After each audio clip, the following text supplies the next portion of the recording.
Sa bisa ng isang cyber warrant, inaresto ng mga operatiba ng Regional Anti-Cybercrime Unit 13 ang lalaking ito sa Bonga, Agusan del Norte dahil sa umano'y pagpapakalat ng masaselang video ng mga menor de edad. Hola mo to. Kami taga Regional Anti-Cybercrime Unit 13. Ani karon din ako rin si Police Lieutenant Colonel Magto.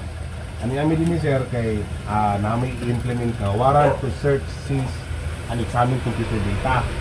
Kinilala ang suspect sa alias na Edu, isang cellphone technician. Nagsimula ang operasyon matapos magsampa ng reklamo sa RACO 13 ang isang 17 anyos na grade 11 student na si alias Apple kasama ang kanyang ina.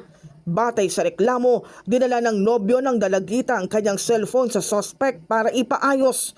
Hindi umano nila alam na habang nasa paggawaan ng cellphone, pinakialaman na ng technician ang laman nito at inilipat sa sarili niyang device ang masaselang video ng dalawang menor de edad.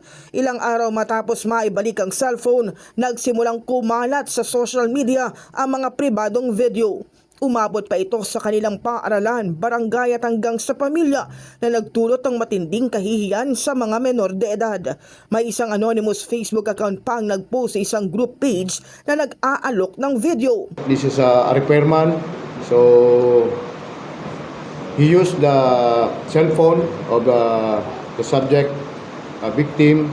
So we find out that there's expressive videos, then ito ay kanyang ipinakalat. So para bago niya ito sinauli, ito ay kinalikot niya muna at inalam niya ang mga nakapaloob doon. Then nang sinauli niya, after several days, kumalat na sa barangay, sa pamilya at sa school yung video ng biktima. Dahil dito, nagsagawa ng masusing investigasyon ng RACO 13 na nagresulta sa pagkuha ng warrant to search, seize, and examine computer data laban sa suspect. Sa isinagawang on-site digital forensic examination, nadiskubre sa cellphone ng suspect ang mga explicit videos ng mga menor de edad na itinuturing na child sexual abuse or exploitation materials. Kaya siya agad na inaresto. So para wala pa siyang demand na nilalabas.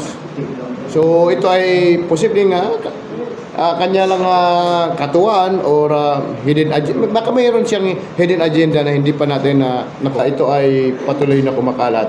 So ito po ay binibigyang pansin natin. Nahaharap ngayon ang suspect sa kasong paglabag sa Republic Act 11930 o ang Anti-Online Sexual Abuse or Exploitation of Children at Anti-Child Sexual Abuse or Exploitation Materials Act.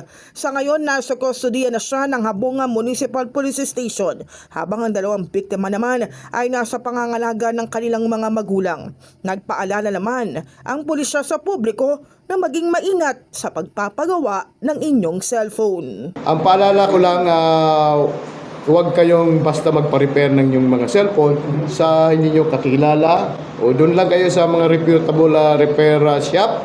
In the heart of changing lives, ako si Brigada Kath Austria ng 105.1 Brigada News sa FM Manila, The Music and News Authority.